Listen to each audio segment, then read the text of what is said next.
The topic of my talk, as already announced, is research quality and publication ethics. Research is the scholarly pursuit of new knowledge, discovery for advancing frontiers and generating knowledge. Uh, well, uh, Already Professor Raghavan mentioned little bit about, why little bit elaborately on science communication. A little bit overlap will be there, but definitely in the context of my presentation. The science communication preludes research. A research cycle is presented by many authors in many ways. One of them I have chosen.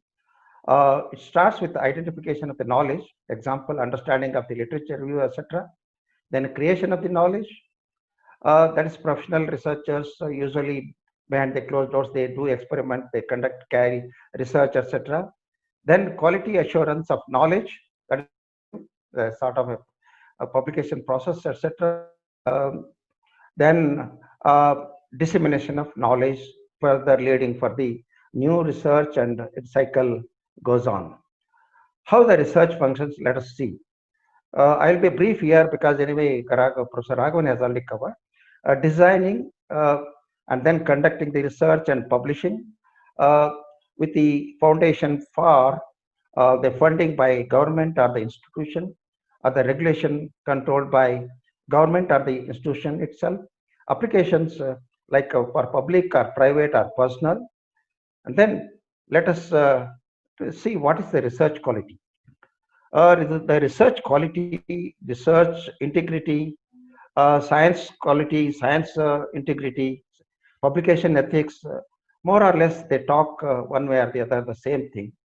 But a good definition I found is this: quality research refers to the scientific progress encompassing all aspects of study design, in particular to the judgment regarding the match between the methods and the questions, selection of the subjects, measurement of outcomes, protection against the systematic bias, non-systematic bias, and so on and so forth. Well, actually, I thought I would also talk on measurement of research quality, but lack of time, I have put a good number of slides after thank you. Just is, uh, in spite of their limitations, publication and citation counts and indices like H index have been accepted world over for quantifying the quality of research. Of course, I'm not going to cover this in my talk now, but if there are any questions, I shall be happy to answer. Now, let us just have a look at the principles of research quality. I will only mention the principles only. I won't explain them because I have a lot many things to show it to you. Relevance, credibility, confirmability, transferability, legitimacy, and effectiveness. And I have also made a list of standards for assessing the quality of research, which runs to 2, 3 slides, which I'll be putting after the thank you slide. Academic integrity. Academic integrity is a commitment, even in the face of adversity, to 6 fundamental values, that is honesty, trust, fairness, respect, responsibility, and the courage. Scientific integrity. Scientific integrity covers the breadth of concerns faced by scientists: protection of animal and the human experimental subjects, scientific publication, intellectual property, conflict of interest, collaboration, record keeping, mentoring, and the social and ethical responsibilities of the scientists. See, integrity, research integrity are by and large, they talk on the same thing. Uh, I'll skip this slide anyway. What can go wrong with the research process?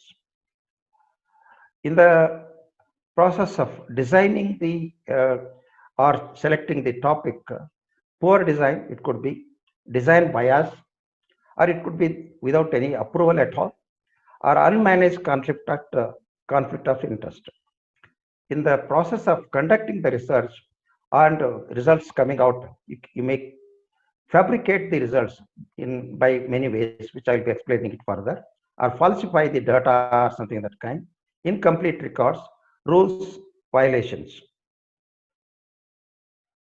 plagiarism, that is publishing process, plagiarism, honorary authorship, ghost authorship, or duplicate publication.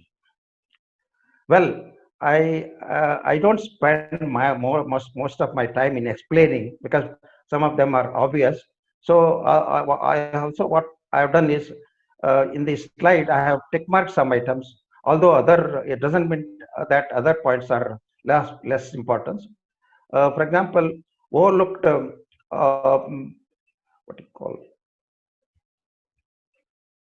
overlooked features of the assessing the quality of research. One of them is research questions are designed for intended conclusion. This is very dangerous one. Contrary findings are ignored or suppressed. Key data and analysis details are unavailable for review by others. Basic issues in the research ethics include authorship, plagiarism, peer review, conflict of interest, data management, research misconduct, and so on and so forth. Come on, now let us see how the manuscript makes its journey in the publication process. Of course, this slide I have taken by one of the Springer editors' talk. When the manuscript is submitted, it goes to the editor. Uh, Editor, in the very first instance, can reject, or if he finds that it's of some interest to the journal concerned and the audience concerned, he sends it for editorial reviewers or reviewers of the concerned journal. And the reviewer evaluates the article or the research report, whatever it is. Either he will accept or it can be as well rejected. I accepted without revision or with revision. Then, if it is a question of requiring some revision, it comes back to the author through the editor, or it goes to the publication.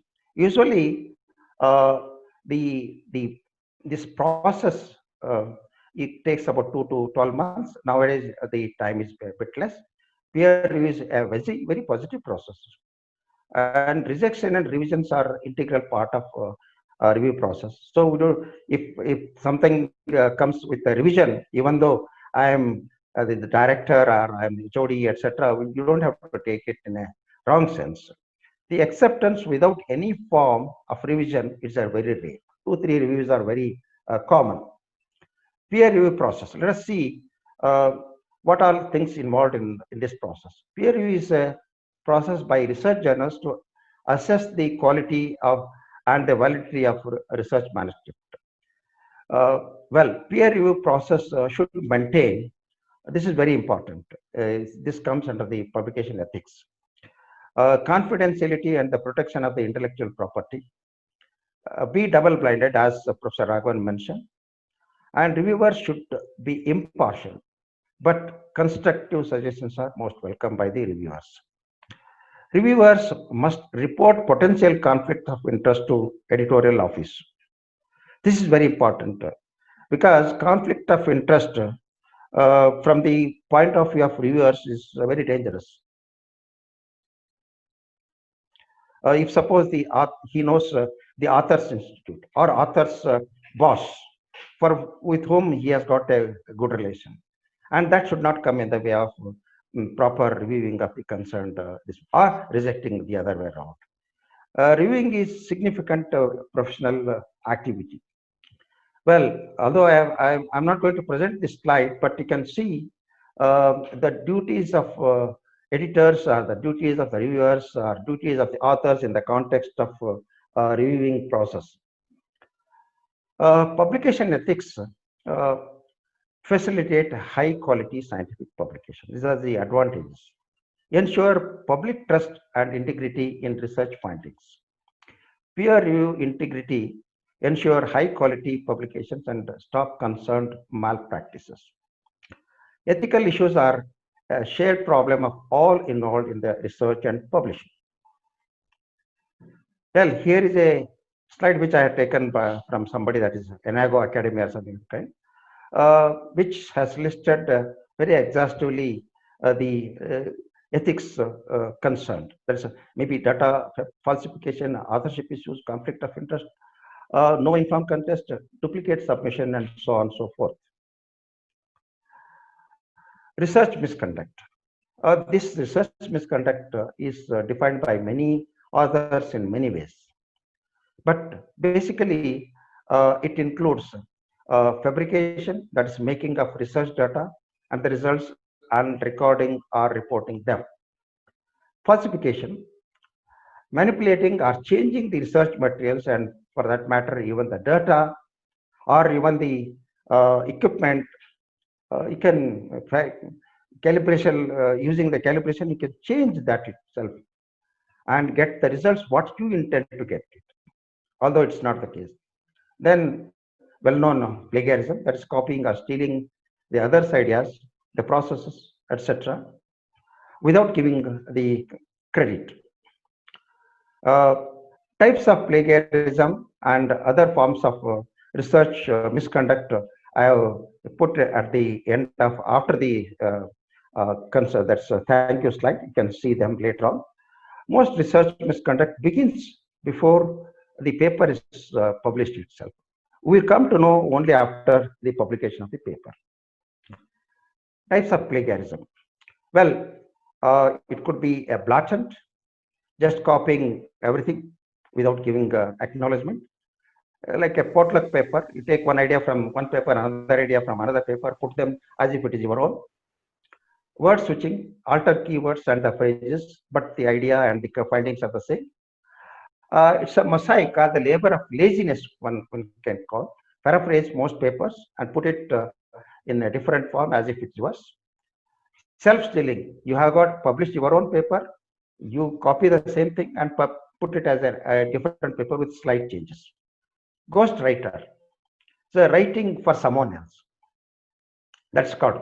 Many times it happens, we write papers for somebody else. We don't put our names. That happens in academic as well as scientific lines due to different hierarchy and different natures. Writer, full quotations and the ideas of others with acknowledgement.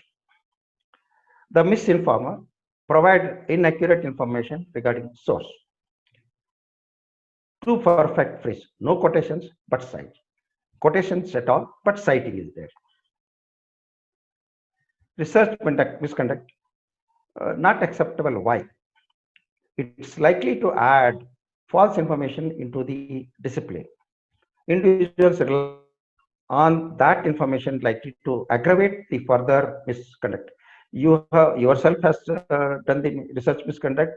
Somebody else for your article again further research misconduct. If it is clinical study, it's still dangerous. It could result in a bad treatment. One can as well kill somebody. Breaking the public trust in research. Repercussions of research misconduct. Immediate failure of the research, retraction of the research paper, blacklisting of scientists or the institutions as well. Subject of discussion forums becomes a big thing in the newspaper, etc. Many times. It's punishable also. Fine in the court of law. Value of research work is questionable. Well, I was looking for something. There I found a database called Retraction Database.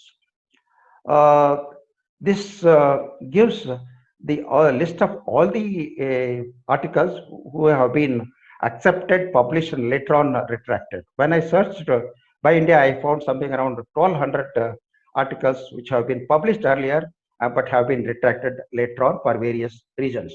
For retraction, there are various reasons which have been listed in the database itself. I would like to show some public cases of research misconduct. First one I am showing is the example of German Gutenberg, who had to resign when his thesis was for plagiarist. In fact, he was to become the chancellor of that country, that is the um, president of that country, but unfortunately he had to go back. Here is another example uh, of Craig B. Thompson.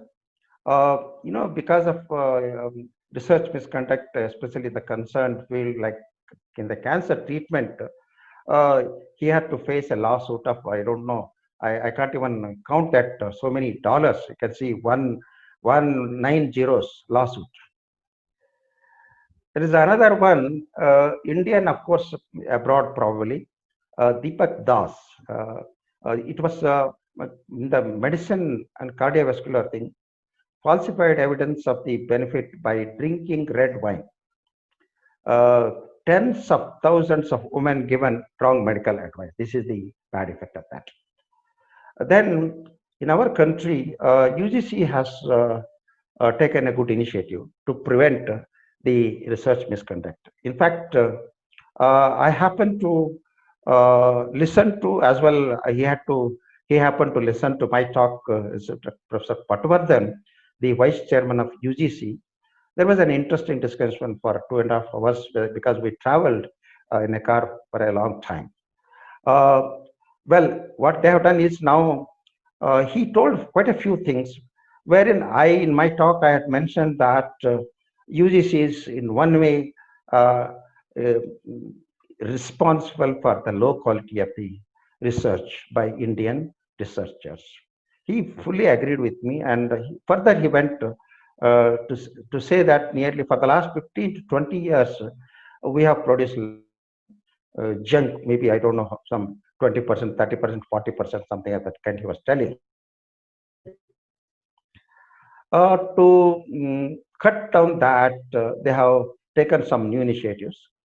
They have started as a part of the course which one undergoes before being as a part of as a research scholar. They have clear 2 credit courses of 30 hours, wherein this concerned uh, uh, quality mandate through UGC K. That's another thing. So they came out with the another setup under UGC K Pune based one consortium for academic and the research ethics with a lot of objectives to curb the research misconduct. UGC also issued a public notice through as a gazette notification GOI on 31st July 2018, basically to um, um, stop the research misconduct, maybe for for thesis or project work or assignment of papers, etc. Well, they also have suggested or guidelines. They have put the guidelines for doctoral thesis penalty would be in the level 0, that is up to 10% of similarity. The big question, which I'll be explaining it further, is it just similarity itself is enough to judge that somebody has not done the research misconduct? I'll talk to that later part. Then level 1 to 0, up to 40%, revise the within these 6 months. This is for thesis. Is up to 60% debar from this resubmission of the revised script for the next 1 year. If it is above 60%, you can maybe forced to cancel the registration itself. Then, as far as the publications are concerned, the penalty includes up to 10% minor similarity, no penalty. 10 to 40% shall be asked to withdraw the manuscript. 40 to 60%. Additionally, in addition to the earlier ones, one annual increment cut and shall not be allowed to supervise the master's or PhD as a guide for 2 years. And if it is above 60%, in addition to all these things, and no research supervision for the next 3 years. Well, again, further it says if the benefit is already extended, what happens? It has to be kept pending till the decision of the Institutional Academic Integrity Panel of the concerned higher education institution. Well, in the process of this, they have suggested to form departmental level academic integrity panels as well as institutional level academic integrity panels. Plagiarism detection software. Well, we are very familiar with Turnitin and Authenticate, but interestingly, UGC through Infilmnet has given us to access and use Urkund, that is Swedish-based uh, plagiarism detection software. Interestingly, Turnitin is being used maximum in most of the private institutions, engineering institutions, medical colleges, etc. But Urkund, although it's a good software, very less resource based. That is a big problem with that. See, why you do plagiarism check? Basically to check the similarity. When it's a question of checking the similarity, you should have the source for comparison. So that itself is lacking with the Urkund. But it doesn't mean that it is a bad software. It is a good software, but resource base is less.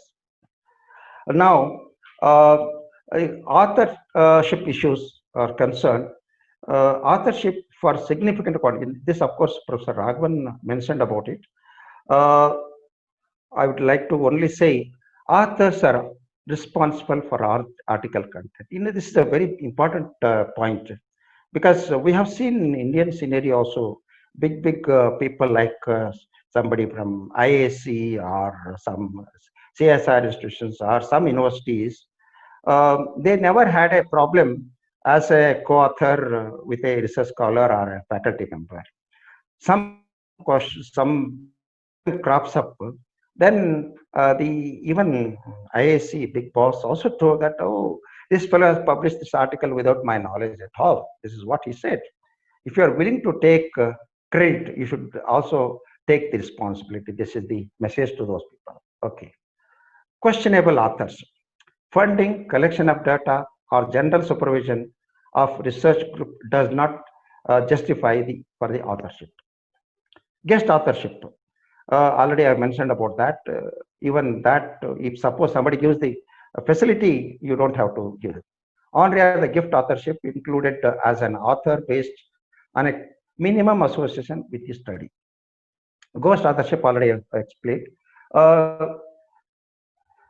Duplicate the multiple submissions. It's a very common thing. Is the most common violation of ethics. Self-plagiarism also is unethical. I'm skipping some of them points. Salami publications. Slicing see, if somebody publishes, carries out research, he has got a lot of data. He has got data just enough to write a paper. On the other hand, what he does is he slices the research data and findings into 2-3 papers and submits as 2-3 papers. That is the thing. But he uses the same hypothesis, population, and the methods. World over initiatives and academic. I mentioned about Indian initiatives. Of course, there are many publishers in India, like INSA and NISCARE, for example, or ISA. They have come up with their own initiatives. But world over initiatives, I listed few of them important ones. COPE is very important one. That is Committee on Publication Ethics. It started somewhere in 1980s or so. So what happened? Some lady gynecologist, she had some paper, etc. That created a hell of problem, and the whole media was roaming around that issue. And then a committee was formed. It has done wonderful work. I have got some more slides. Apart from that, INSA, IAS, as already mentioned, and in fact, UGC guidelines also tells in one way or the other to set up Office of Research Integrity in every institution. It could be in one or the other different forms, which is one of the well-known ORI is US Department of Health. It's a very good one. Many commercial and social publishers are also societal publishers also have done that. Many universities all over the world have their own guidelines. COPE, it's a high-profile scandal of already I told you 1995 rather. led for this formation of. It is an independent, informal, non-profit organization which has come out with a lot of guidelines for the publishers, lot of guidelines for the authors, lot of guidelines, many other things which I'll be showing in further slides. Its code of conduct states that editors should maintain the integrity of academic record and should take all reasonable steps to ensure the quality of the material they publish. COPE issues guidelines useful for the authors, editors, editorial board, readers, publishers of the journal as well. The guidelines issued by the COPE, I have listed them. I'm not going to enumerate them. I'll be anyway sharing the slides so you can have a look at them. It's very exhaustive for almost all entire publication stakeholders of the publication activity. They have also issued guidelines for the journals. These are the important ones. I'll just read them. Publish the contact details of the editor-in-chief. This is very important. And be prepared to issue retractions or the corrections when provided with the findings of misconduct arising from the invigilation. Well, what has happened? COPE has become very popular. Initially, the publishers were having some reservations, but almost every famous publishers, including Elsevier, Springer, etc., many others, even society publishers, they have fallen in line with COPE, and they have become members of COPE as well. And they are, once they sign this sign with the COPE, they need to follow their guidelines. These are the guidelines for the institutions issued by COPE itself. To have a research integrity officer, as UGC has already told, with the contact details of the, you know what happens if suppose there is an article which is which has published in something in a, it's a as a result of this misconduct. To whom the either journal people or even the COPE, for example, should communicate. There should be a contact person. You know, if suppose the journal contacts the author concerned, authors will definitely never disclose it at all. It will put an end at his level itself. It should go to the higher up so that such kind of problems will not come up by the other authors of that institution. And respond to journals if they request for information. This is another. You know what happens?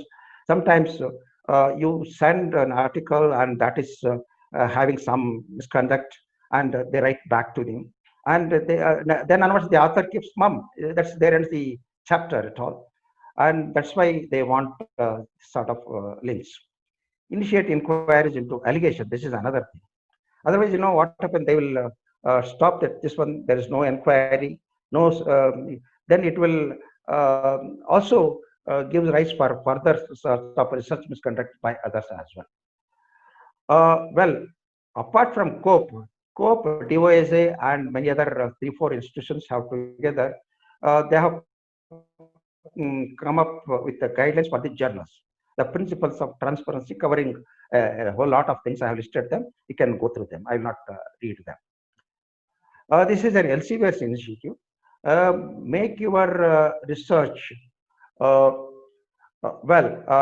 make your research count, publish ethically. This is a beautiful concept they have mentioned. In their website, they have got so many features.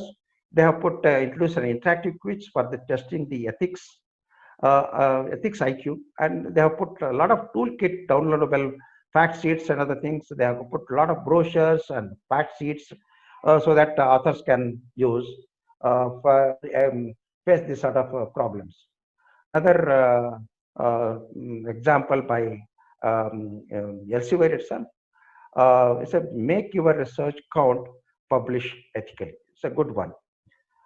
Well, now, now let us come to the predatory journals. There were some questions. There was some mention about this by Raghavan, and as well there was some other question by the audience side as well. These are specifically meant for purpose. Purpose is for the profit only. They charge the author fees, also known as APCs, author processing charges. It doesn't mean that the well-known journals don't charge APCs, but this is something different, which I'll be explaining later on. Low quality fly-by-night operations. Researchers should avoid becoming prey and help readers recognize low quality journals. Uh, India, second only in the world after Nigeria. No, now India is, I'm sorry to say that India is number one in the world in case of publishing predatory journals. Well, BR's list came up a few years back, but unfortunately, he had to withdraw that list in 2017 January itself. But that is also there. I will show you slides later on about that. List of predatory journals. For example, this particular site, that's predatoryjournals.com, lists the list of journals, individual journals, which are predatory in nature, as per their opinion. And it also lists publishers with the further listing of the concerned journals. And apart from that, it also lists hijacked journals and the authentic journals, concerned authentic journals. Three categories are there. So here the name is the same. They have hijacked the name of the journal and bring it as if it is own. Of course, it could be their own journal, but predatory journal. This is for to get attracted, to mislead the authors or the researchers. This particular site also lists some basic criteria to judge whether a particular journal is a predatory or not. Like, for example, notifying the authors fees only after the acceptance paper, even before accepting the money for that. The quick acceptance of low quality papers. This is another criteria. Listing fake scholars as members of editorial board. In fact, for that matter, I got few invitations from of the journals. For example, I got an invitation by Pharmacology Journal. I am not a student of pharmacology, leave alone being a researcher in pharmacology. That's what happens. And fraudulent or improper use of ISSNs, giving false address of the editorial office. In fact, when we see some of these publisher sites, the address itself is not given, or otherwise it so happens some of the Indian publishers, they have their office in US. So they give the US address. This is another problem. So, and again is another point is fake non-existence or the misrepresented impact factors. This is what misleading thing is, this misleading impact factor. So I'll give some examples of that kind. COPE also has issued some guidelines for this predatory publishing. Well, still it is in the process. A lot of discussions are going on by COPE with the concerned stakeholders. Some following things which I have listed them. I will not go through them. For example, I will give you some examples of journals misleading impact factor. This IJSTE, it says the particular journal 3.9 impact factor. Unfortunately, if I see the name of this particular journal, search either in the Web of Science list or Scopus list, I don't even find that name at all, leave alone giving the impact factor. Scientific journal impact factor, this is another. They include impact factor word, but they add scientific journal, SJIF. These are all the agencies which are giving impact factor values for the so-called journals. The International Society for Research Activity, ISRA, it also gives JIF. This is another fraud impact factor giving. See, here is another very interesting source. This International Scientific Indexing. The original impact factor, of course, was by impact factor, that Institute for Scientific Information, not this one. So people get fooled by this sort of thing. But if you see the address, it is not Philadelphia or anything of that kind, or Clarivate Analytics. It is the Dubai address. Cosmos Impact Factor, CIF, this is another one. Well, uh, in the context of this, I found a very good quote. Uh, Great journals are born in the hands of editors. They die in the hands of the so-called greedy businessmen. Well, if you want to uh, choose a journal for publishing, one of the good source, of course, it is Open Access, Simago Journal ranking or country ranking. You can, if you you want to publish an article in a journal, you can, if you already chosen a journal, then you just copy and paste it here, the title, then you will find whether it is covered by Scopus or Web of Science, you will get here itself.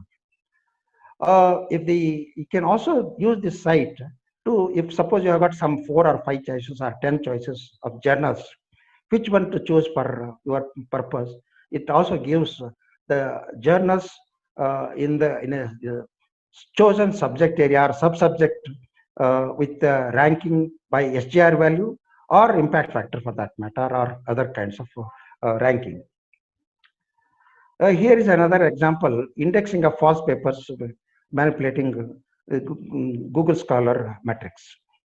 There have been some that Google Scholar, although it's a wonderful tool for searching the information, it also gives rise for publishing the sort of predatory publication journals, not journals, predatory low-level articles rather, I should say.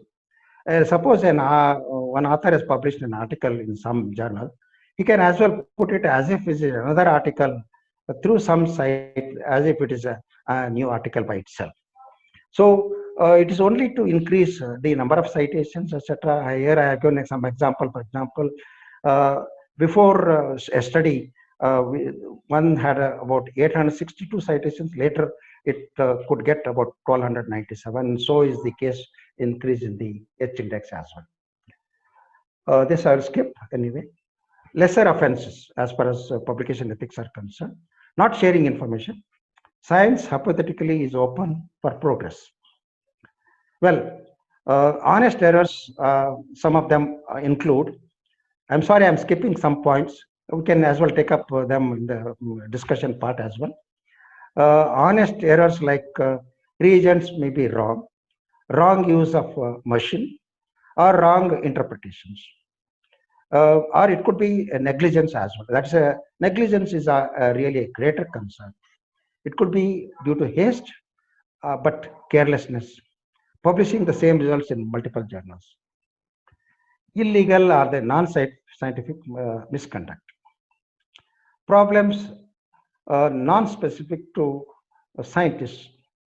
It could be sexual or other sides of harassments, or it could be misuse of funds, it could tampering with the experiments of others, or it could be violation of government research regulations. It could be a criminal activity as well. For example, radioactive water cooler, it can result into very bad things. Beware that even if you do nothing illegal, doing something unethical may end your research career. I got this sort of quoting from somewhere or the other. Now let us come to common errors. When you are compiling a bibliography or referencing, it could be alphabetization, or there could be no URL, or it could be wrong style or something of that kind.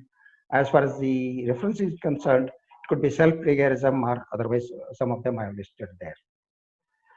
Well, now the question comes, what about the common knowledge? Something which other authors or the researchers have already found, but it has become part and parcel of everyday life. It has become a common knowledge.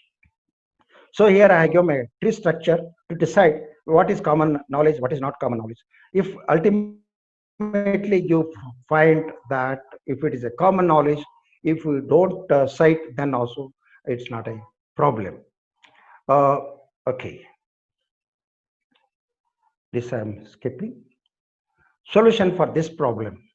While there have been efforts and guidelines issued by individual stakeholders, groups are already in force. They are already in force. For example, from university, from publisher, they are already in force.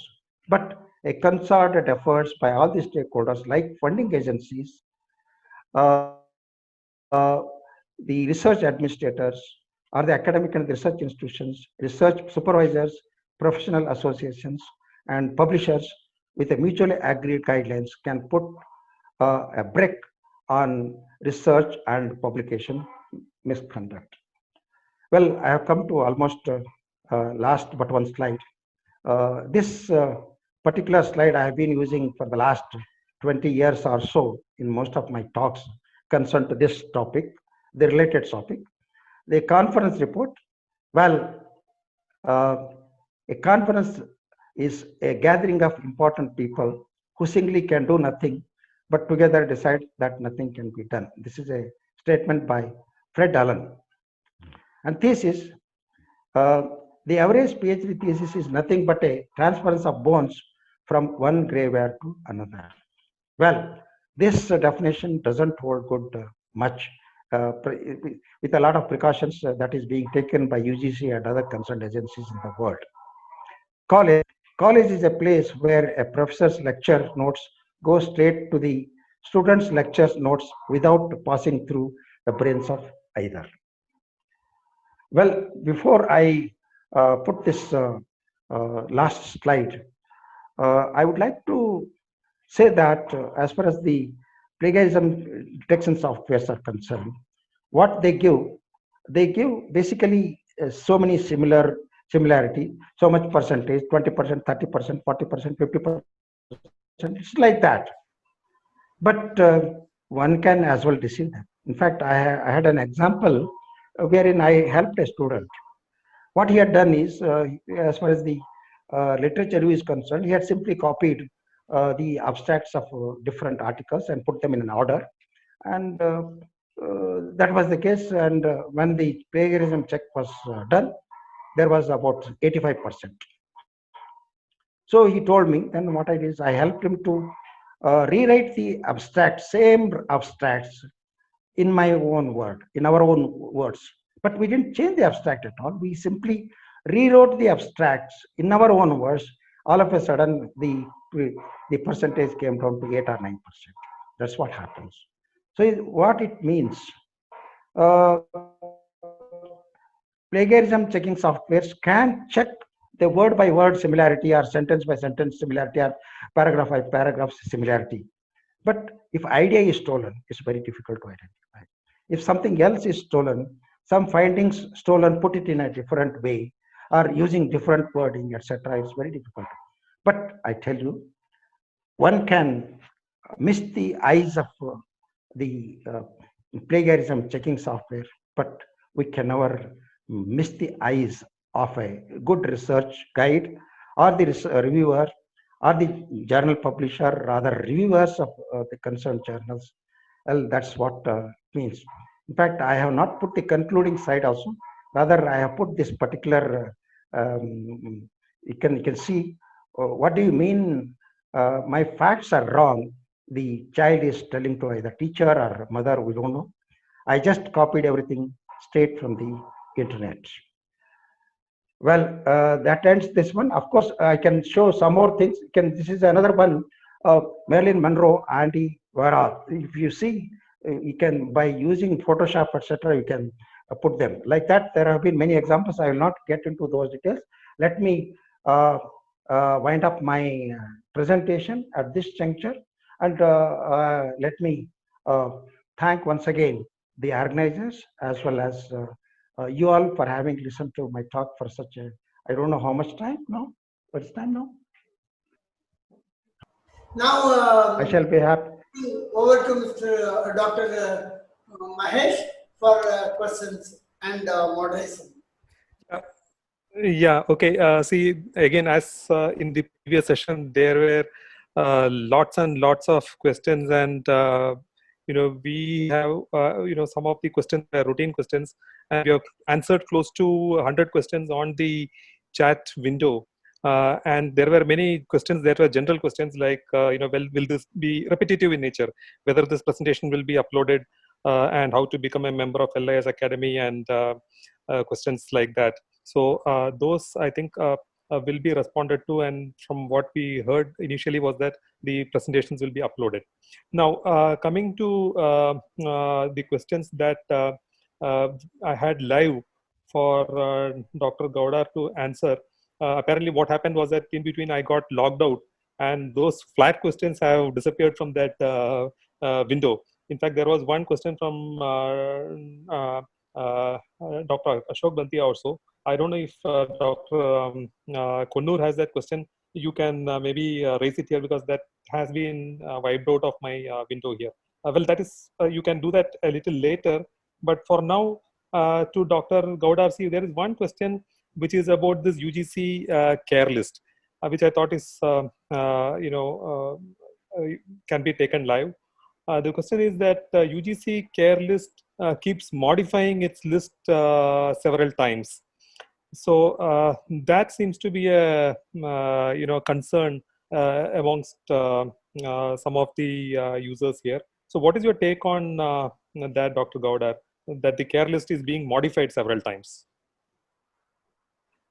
In fact, I do appreciate that act by UGC Care. In fact, I had a very lengthy discussion about UGC Care with Professor Patwardhan, UGC. He's the person who is responsible for setting up UGC Care. Earlier, there was another committee under Professor Tyagi's leadership. But what they did, they simply got the list. They could use entire list of 3 databases, that is Scopus, Web of Science, and Indian Citation Index, and they sent letters to all the vice chancellors, and those vice chancellors sent further to the guides, etc. Guides. In fact, they went to even the research scholars. They made a combined list and sent it to UGC, and that uploaded all of them. That was the problem earlier. But luckily now they have UGC Care, which has got a committee. Well, it has got some limitations. I will explain that. What happened, they have got committees. Then now the question is, it's okay for Scopus and Web of Science journals. In fact, they have discontinued Indian Citation Index from their list. Now, for language wise, they have got some committees. They have got some experts. So once in a while, the concerned committee meets and then decide what to be added and later on what to be deleted. Well, that's a continuous process that's gone. But still, I found that when I checked, for example, my own mother tongue, there were hardly 3 or 4 journals, and out of them, two of them were of general in nature, not necessarily very serious research-oriented journals. It all depends upon who is in the committee, etc. But they are trying to give justice for the social science journals. They are trying to give justice for something like our LIS journals as well. But it doesn't mean that if it is in only in Scopus list, etc., your journal gets one has to you have to bring it to the notice of UGC Care. They will further discuss in their meeting. Once in 2 months or so, they meet and they update their list. In the process, somebody finds out that something what they have added has got predatory in nature, and if it is proved, naturally they will take it out. I hope I answered the question. Yeah. Am I audible? Yes, you are very audible. I think all our listeners have heard you well. The only concern was that this frequent modification in the list, sometimes some journals are being included, some journals are being excluded, perhaps is causing a concern amongst researchers, not only in library science, but also across various other processes. But I think that is a policy that we need to live with. I'll take one more question, which has been repetitive, and I thought because it's been asked so many times over by very many different people, maybe you could address that. See, you spoke about publication ethics. There have been some reference to plagiarism. You also spoke about the different types of plagiarism, and also a lot of the information and news going around about plagiarism, about a couple of them. The pointed question is, which software do we recommend, or is there any software that we recommend, because the questions are that, this software is there, that software is there. Then there is also Google. There are some free softwares. So there seems to be some, if not confusion, at least some concern about the software that should be used. What do you have to say, Dr. Gowda, about that? Yeah, I had a lot of discussion with Dr. Arora at that time, few years back, when he went for Urkut. I also checked about the capability of Urkut. Yes, it is as much capable as that of Authenticate or the other one. Well, as already mentioned, what for we use the plagiarism checking software? It's basically to check the similarities. See, unless the sources they consult for similarity checking, they have got an access to that. What these commercial software people they do is, in fact they license the content from various publishers, various other agencies, and they check the similarity. But whereas the one what we have got, Urkun, it's a good software. They don't have licensing with other resources at all. If that is the case, what happened when in fact we did some experiment. We when I was at University of Mysore, we checked for some similarity of a particular thesis, and the similarity when we did with Urkun hardly was something around 20-25% or so.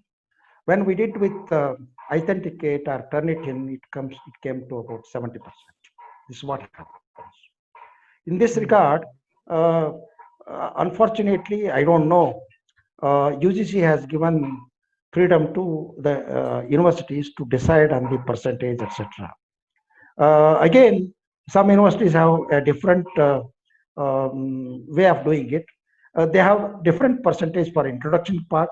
They have different percentage for methodology. They have got different percentage for conclusion, findings, etc. This is another way. I think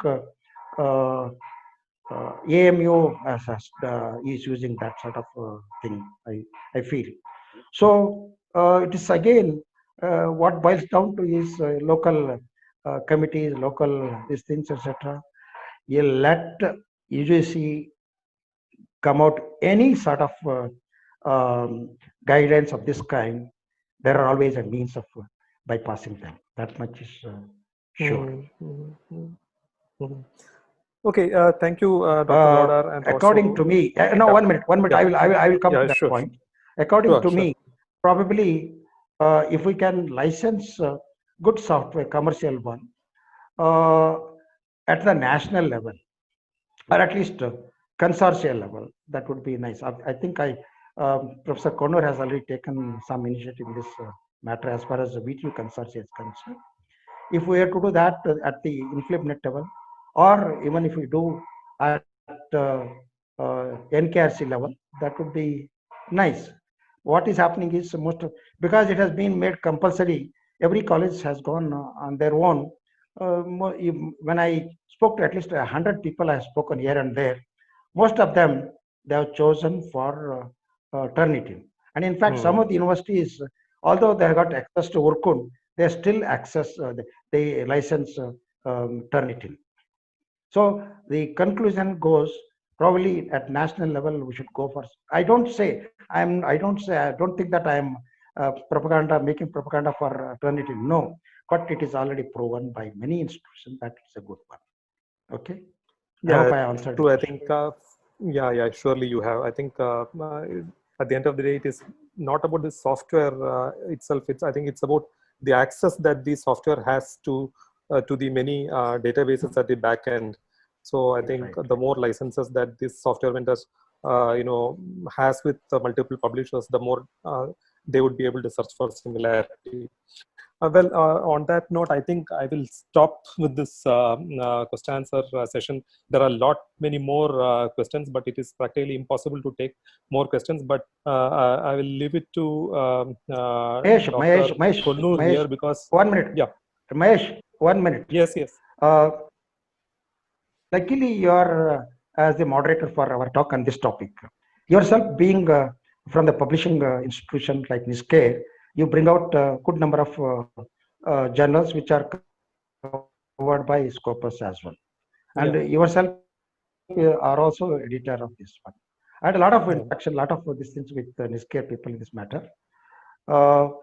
What is your opinion as a whole about this sort of publication ethics?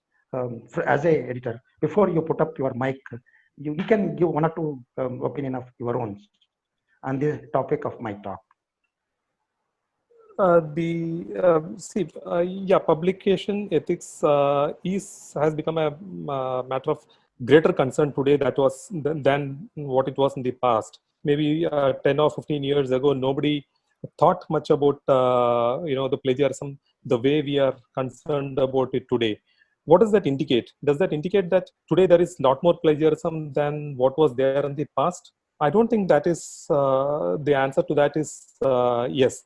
Or when in fact the plagiarism software made a way into India in around 2011-12, there were not many takers. From the consortium point of view, I can say that when we introduced the software in 2011 or 12, nobody were even interested in it. So much so, we had to discontinue because there were no users.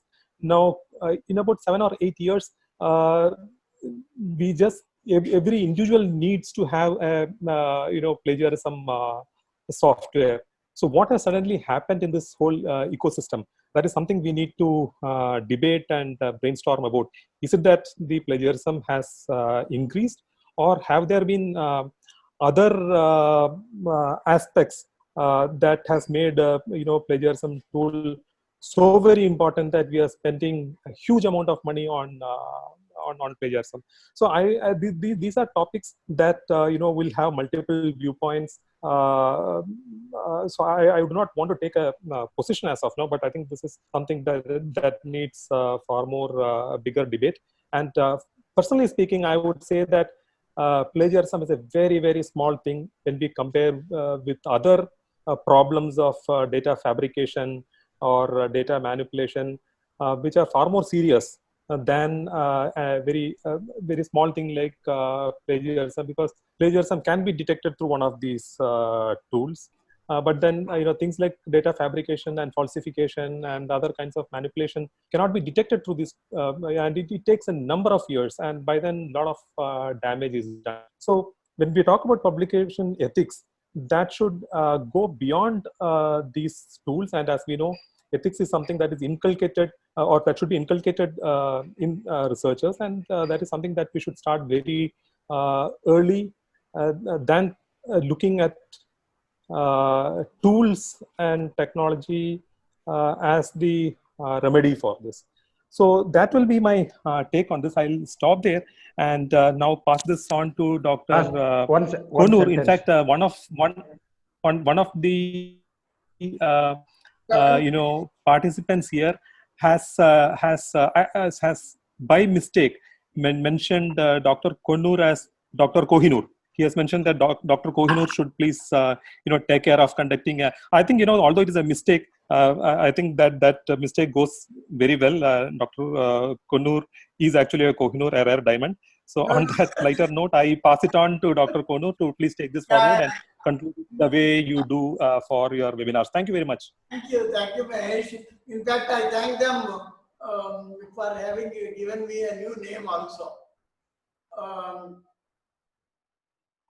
Thank you, Mahesh, for a very, very beautiful and crispy moderation that you have made.